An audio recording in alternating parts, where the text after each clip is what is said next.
शुरू। सभापति महोदय, किसानों की उपज की आप अधिक कीमत नहीं दे सकते हैं।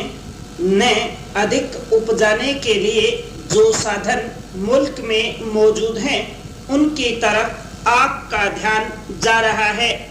जो कुछ आप कर रहे हैं उससे कोई अच्छा भविष्य नजर नहीं आ रहा है।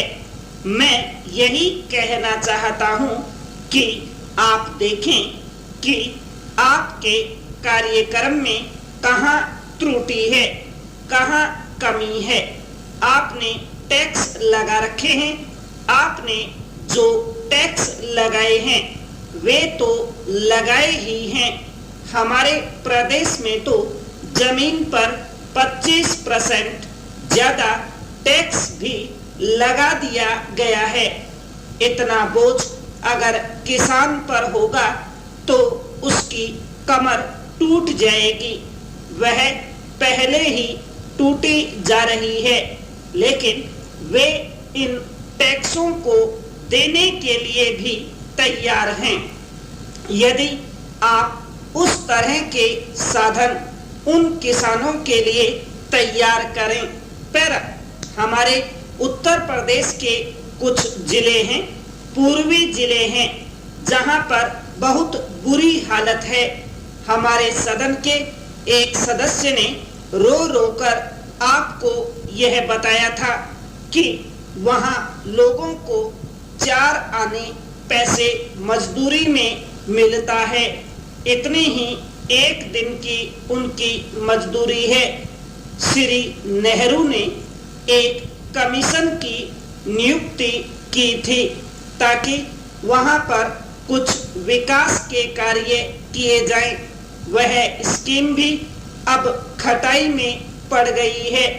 आपका ध्यान इन तमाम चीजों की ओर कैसे दिलाया जाए, कैसे आपका ध्यान इन तमाम मुसीबतों की ओर आकर्षित किया जाए, समझ में नहीं आता है।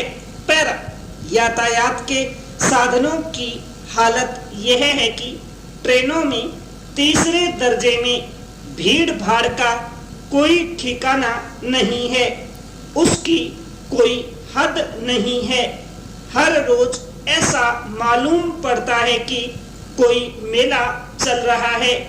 आपके पास अच्छे इंजन हैं, अच्छे गति वाले इंजन हैं, लाइन भी अच्छी हैं, तो क्यों नहीं तीसरे दर्जे के अधिक डिब्बे लगाए जाते हैं। लोगों को कुछ सुविधा मिल जाए, वह काम नहीं किया जा रहा है।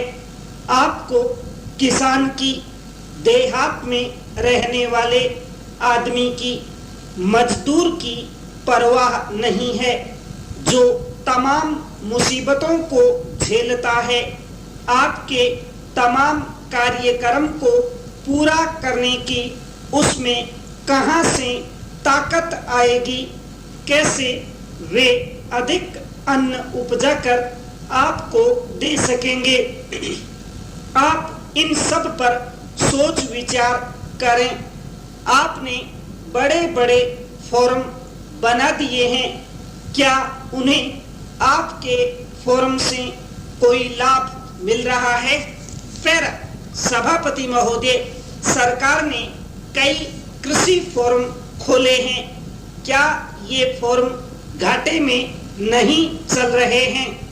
अगर तमाम खर्च जोड़ दिए जाएं, बड़े बड़े अफसरों की तनख्वाहें जोड़ दी जाएं, तो पता चलेगा कि तमाम ये कृषि फोरम घाटे में चल रहे हैं। क्या इसी तरह से आप तमाम किसानों को घाटे पर खेती करने के लिए मजबूर करेंगे?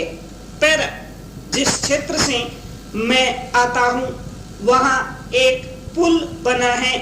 मैंने 10 वर्ष तक अपनी असेंबली में इस पुल के लिए कोशिश की है। जिस दिन से मैं यहाँ आया हूँ बराबर उसकी चर्चा करता आ रहा हूँ, बराबर कोशिश कर रहा हूँ, मैं कहता हूँ कि गंगा पर वह पुल बने। उस पुल को बनाने का आश्वासन भी मिला था। एक प्रश्न के लिखित उत्तर में यह जवाब दिया गया था। यह कहा गया था कि इसको हाथ में लिया जाएगा। अब मालूम हुआ है कि उस स्कीम को उठाकर ताक पर रख दिया गया है और यह पुल नहीं बनेगा। इन लोगों ने क्या कसूर किया है, यह मैं आपसे जानना चाहता हूं।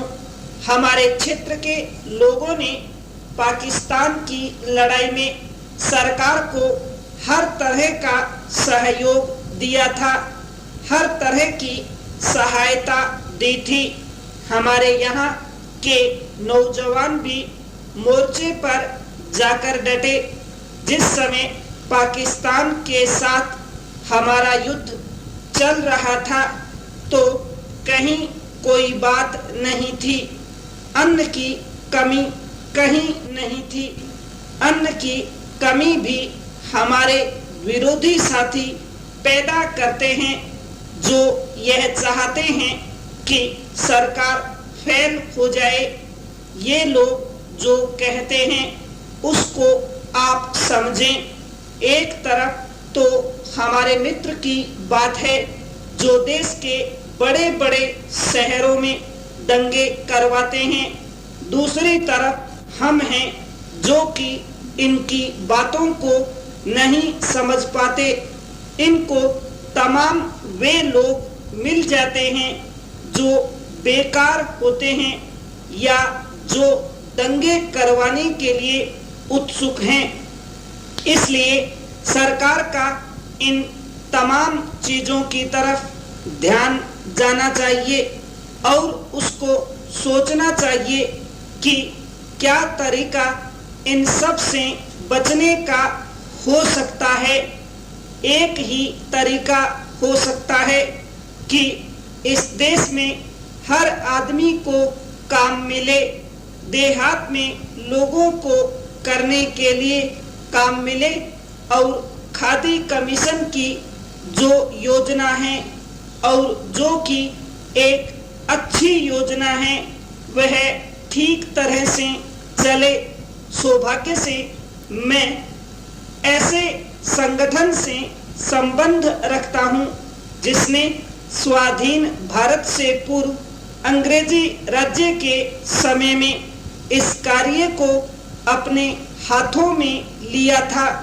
इस सदन के माननीय सदस्य जानते हैं कि हमारे देश में 1857 से आर्य समाज इस कार्य को कर रहा है। संपूर्ण विराम।